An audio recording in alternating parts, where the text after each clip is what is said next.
This is JCT-TV, Bible study for the 21st century.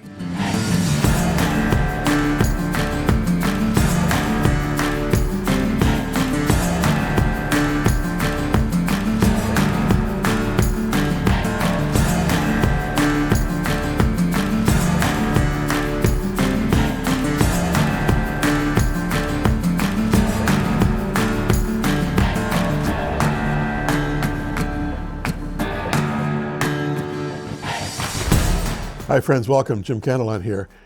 It's always a joy. I keep saying that because I mean it. Always a joy just to spend a few minutes with you as we study together the story of Jesus, that marvelous gospel narrative that has literally changed the world and for many of us has changed our lives. It's terrific. We're now in Matthew and we're going into Matthew chapter 13 and we're going to be studying a whole string of special parables, stories. Hang in, I'll be right back.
So, parables. Jesus told parables, and we don't often use that term today in terms of our communication, interaction.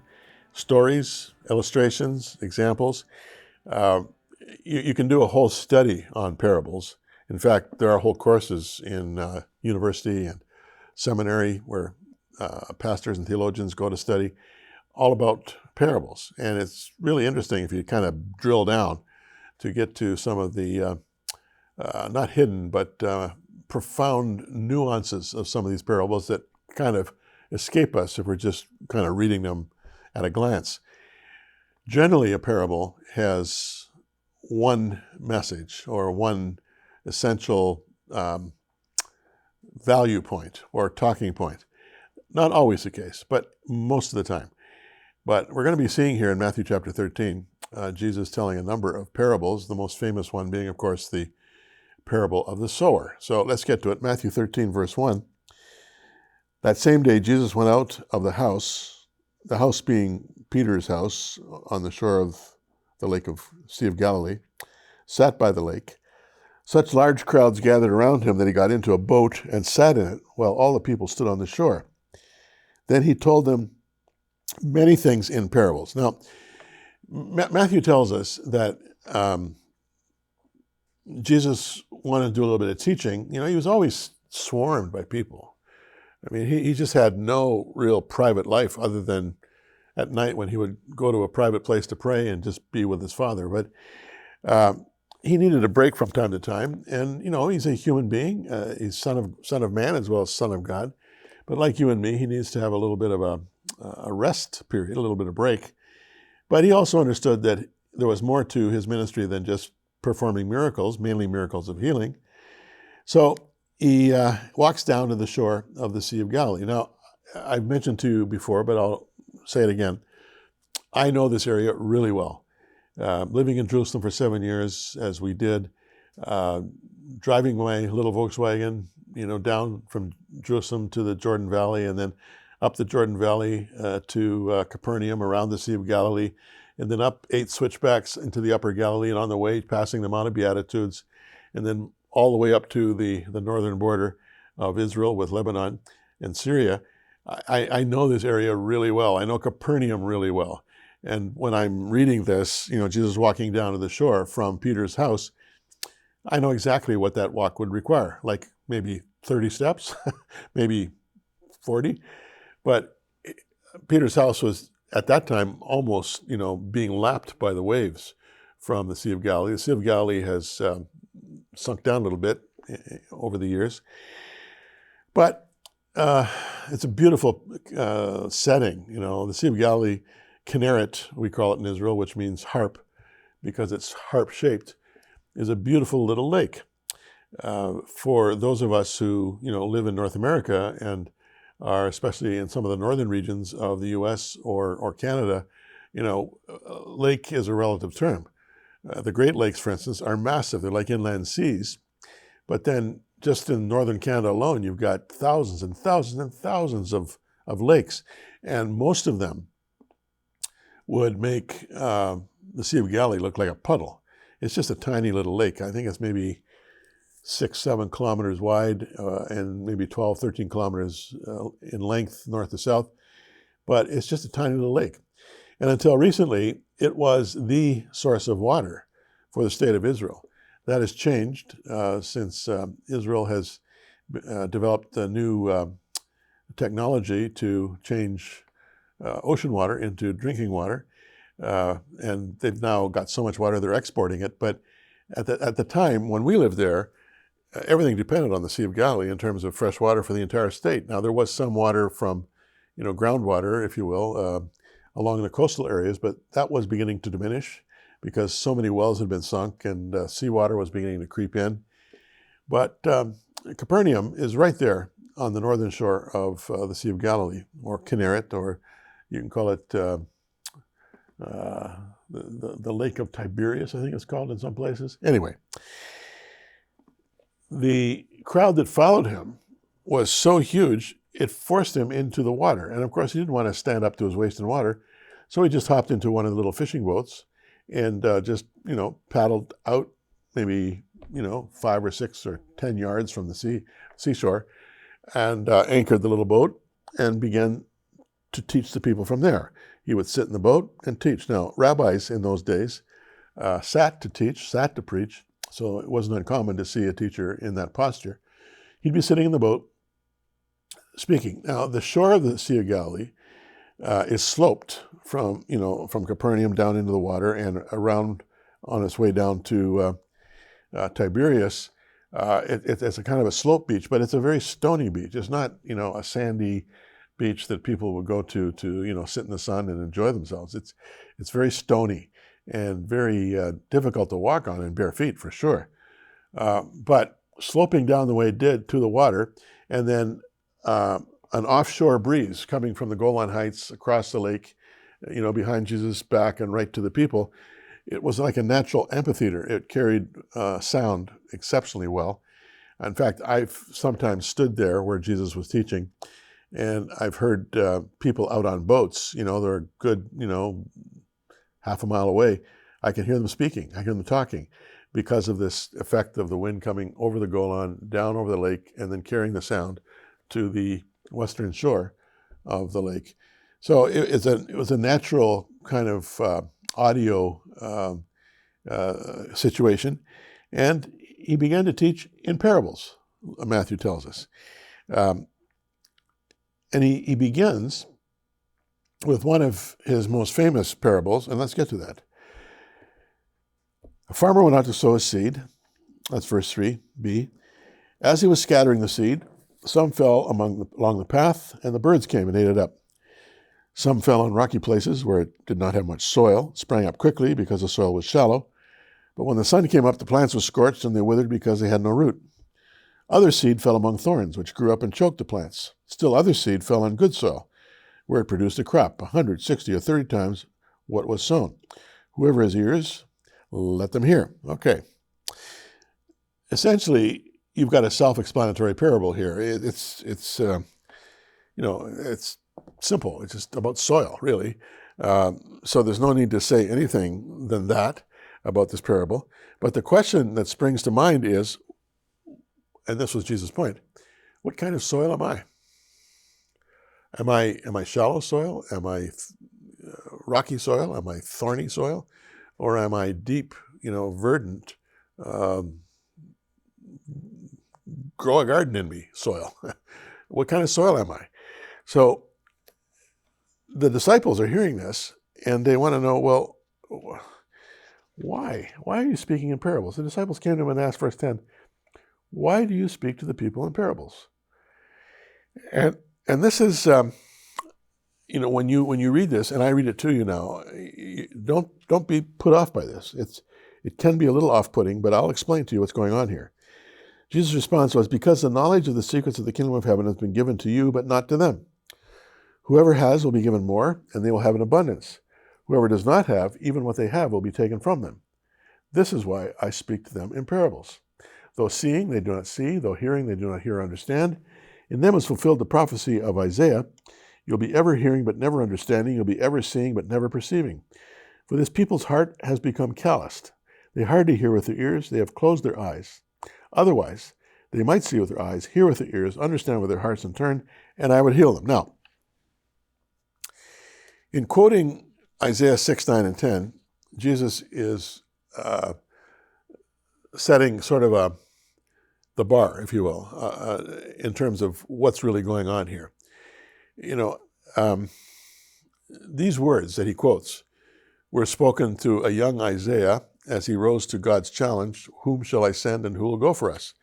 And Isaiah, in his enthusiasm at having seen the Lord high and lifted up and his train filled the temple, you've read that in Isaiah 6, he says, here am I, send me, okay, and that's, of course, the appropriate response of anybody who's got a young heart and capacity for vision. So the Lord said, go and tell this people. And I'm going to just quote from Isaiah, which Jesus quoted here in this passage we just read. Be ever hearing, never understanding.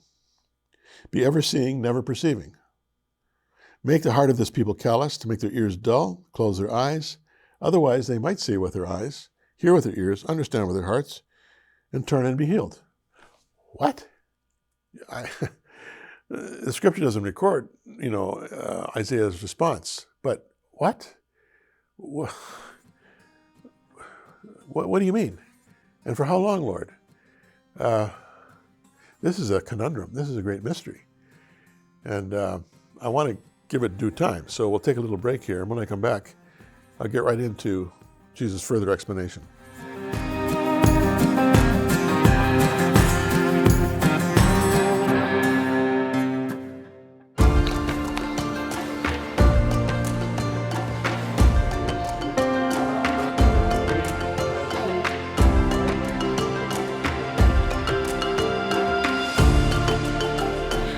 Often friends like you are curious about what WOW does with your donations.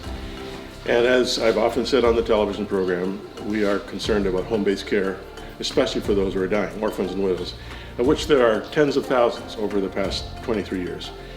But one of our responsibilities with home-based care is making sure that there's some nourishment available in these homes where care is being provided. And as some of you may recall, in March of this year, or 2023, there was a major cyclone called Freddy that struck Mozambique and Malawi. And Malawi was badly hit. Infrastructure was wiped out, roads, culverts, outside latrines. But the maize crop was severely damaged to the point where the cost of maize, which is a basic food component for Malawian everyday people, has more than doubled. And so our partner on the ground, Somebody Cares, contacted me about an urgent need for maize to help our orphans and widows through this difficult time. And so with your help, we managed to raise enough for a huge amount of maize here. I think this is about $15,000 worth. We need to double this, at least. And as the Lord speaks to your heart, if you can help us with this, wow, what a difference it will make in, as Jesus called them, the lives of the least of these. So thanks for your consideration.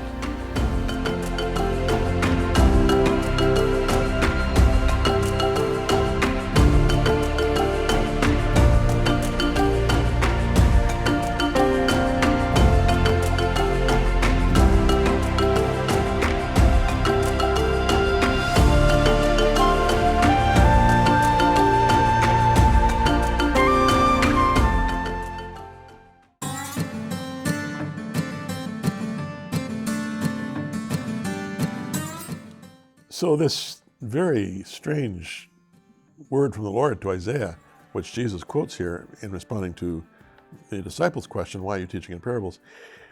How long will this be going on, Lord? He asks. And here's what the Lord answers. Until the cities be ruined and without inhabitant, until the houses are left deserted, the fields ruined and ravaged, until the Lord has sent everyone far away and the land is utterly forsaken. And though a tenth remains in the land, it will be again laid waste. But as a terebinth and oak leave stumps when they are cut down, so the holy seed will be the stump in the land.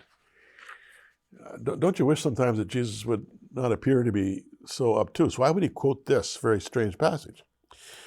Well, before joining Isaiah and saying, what?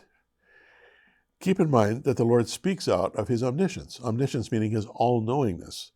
There are no surprises for God. He knows the end from the beginning. There's nothing, absolutely nothing in history, let alone beyond history, that surprises him because he is omniscient. He's not saying that Isaiah should call callous, or I should say, he's not saying Isaiah should callous, the people. What he's saying is that from his perspective, in that all-knowing eternity where the Lord lives, he's already seen what the response of a recalcitrant Judah, a recalcitrant Israel, will be to Isaiah's message. He already knows. He knows the end game. Isaiah doesn't. There was a culture of disbelief and godlessness in Judah, colorfully captured by Solomon, for instance, in Proverbs 9, verses 7 and 9. I'll quote him here. Whoever corrects a mocker invites insults. Whoever rebukes the wicked incurs abuse. Do not rebuke mockers, or they'll hate you. Rebuke the wise, they might love you. Instruct the wise, they'll be wiser still. Teach the righteous, they'll add to the learning. The point he's making is that the majority of people will not listen. Doesn't matter what you say. This is why Jeremiah was known as the weeping prophet. He just kept running into, stone walls. People were constantly rejecting him and giving him trouble. So the Lord knew what Isaiah didn't know, but this was between the lines of what he's saying to Isaiah, that your audience, in Isaiah's case, Judah, the southern kingdom, Israel being the northern kingdom, will insult, will mock, and will abuse the messenger, regardless of whether they're wise or whether they're foolish. The messenger is going to be seen as irrelevant.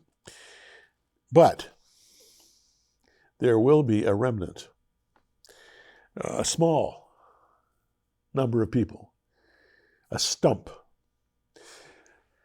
still living from the forest that has been cut down by the people, the forest of God's truth, the forest of prophetic utterances, all destroyed and decimated by the disbelief and the unbelief, I should say, of the people. But stumps remain, still living, attached to a God-planted root system that still bears, if you will, the sacred DNA. So Isaiah, speak the message for the stump's sake. That's essentially what the Lord is saying to Isaiah. Realize you're going to be shut down and cut down by pretty much everybody. But there will be a remnant, stump, if you will. The tree's been cut down, the stump looks dead, but it's not dead because it's still rooted to that marvelous root system that the Lord has put in place. So speak the message for the stump's sake. Well, this is what Jesus is saying. He speaks in parables for the stump's sake. The forest may rebel. The forest may despise the Holy One. They may waste away the holy, the whole forest of God's wonderful revelation. But there is a holy seed there that will see the stumps putting out new shoots, bearing fruit on the day of the Lord, and the planting of the Lord will prevail.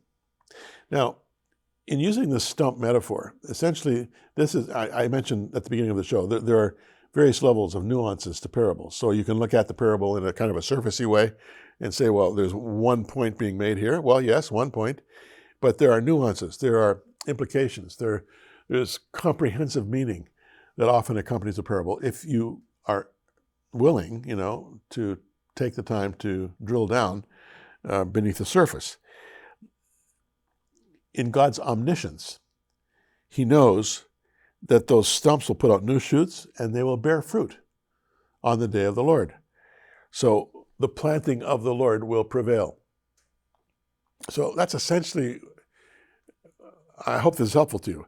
It's helpful to me as I've studied to even be able to share this with you. But Jesus was essentially saying, not everyone has ears for the melodies, if you will, of heaven. Not everyone resonates with those marvelous words of love from God. There are those to whom it's just like over their heads. There's no interest. Spare me. I'm not going to get into that religious stuff. I'm not interested in all you God-speaking people. I know this because I've run into this throughout the course of my entire life in the ministry. So the majority of people are never going to listen. It's like they're deaf. They're never going to see. It's like they're blind. And so what Jesus is saying is, when I speak in parables, I'm speaking so that it will resonate with those who do have ears and those who do have eyes. And the sobering implication is not in terms of the parable, what kind of soil am I, but what kind of ears do I have? What kind of eyes do I have? Am I sensitive to the rhythms of the divine? And that's a question only you can answer. I can't answer for you, nor can you answer for me, because it's definitely a one-on-one thing here between us and our Maker. So if you want to just, reject the Maker's revealing himself to you, you can do so. The Bible's very clear that the Creator, the Lord, our God, respects human choice. And if we choose to reject his word, he respects that choice. Scary, but that's what he does.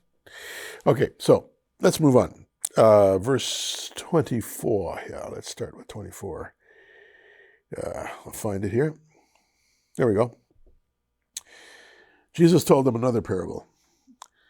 The kingdom of heaven is like a man who sowed good seed in his field. But while everyone was sleeping, his enemy came and sowed weeds among the wheat and went away. When the wheat sprouted and formed heads, then the weeds also appeared. The owner's servant came to him and said, "Sir, didn't you sow good seed in your field? Where then did the weeds come from?" "An enemy did this," he replied. The servants asked him, "Do you want us to go and pull them up?" "No," he answered, "because while you're pulling the weeds, you may uproot the wheat with them as well. So let both grow together until the harvest. At that time, I'll tell the harvesters, first collect the weeds, tie them in bundles to be burned, then gather the wheat and bring it into my barn." Let's stop there because there's a parable following that coming up about seeds, and then another one about yeast. This parable is about counterfeit wheat. The King James Version calls it tares.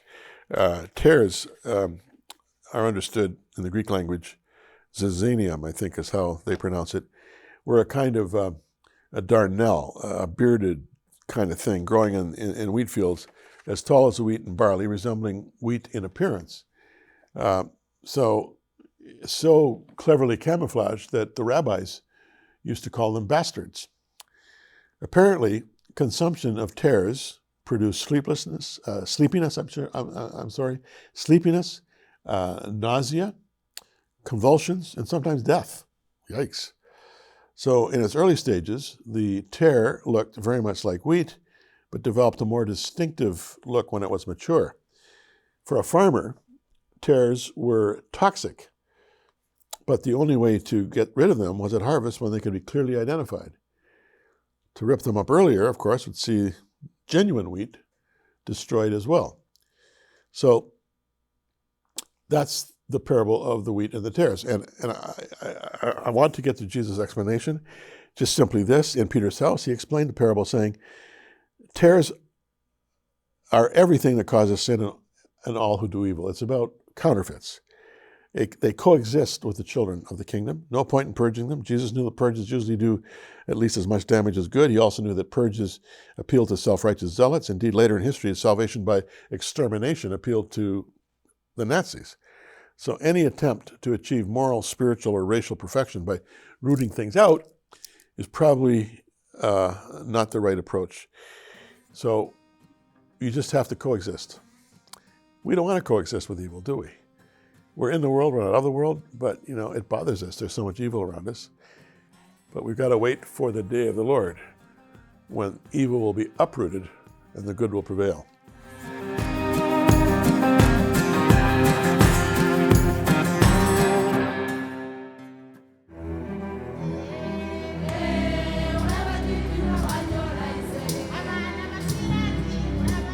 Working for orphans and widows, known as WOW, has been compassionately caring for what Jesus called the least of these for 25 years in sub-Saharan Africa.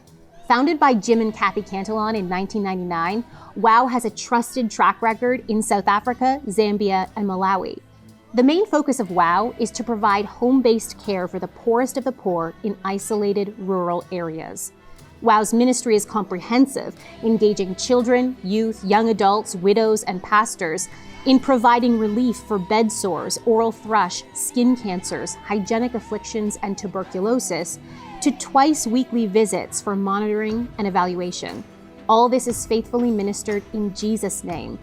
Those who die do so with dignity and always in the Lord. For 25 years, WOW has faithfully and humbly tried to express your love as donors, and the love of God as Father to the weakest link. The joy on their faces as they receive the gift of love is exhilarating.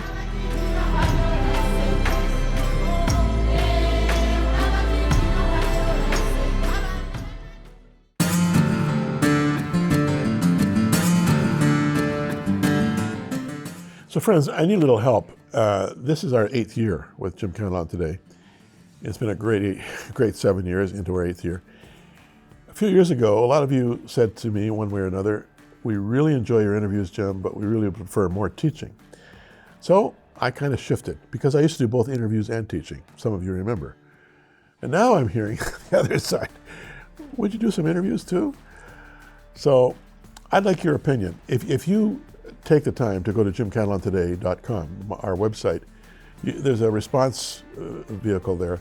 And you could just let me know in one sentence or two what you prefer. You prefer teaching, you prefer interviews, or you prefer a kind of mix of both, or just don't touch it, Jim. If it ain't broke, don't fix it. And I'll kind of key off of your response, jimcantelontoday.com. Okay, thanks for watching, and we'll be back as soon as we can next time. Bye for now.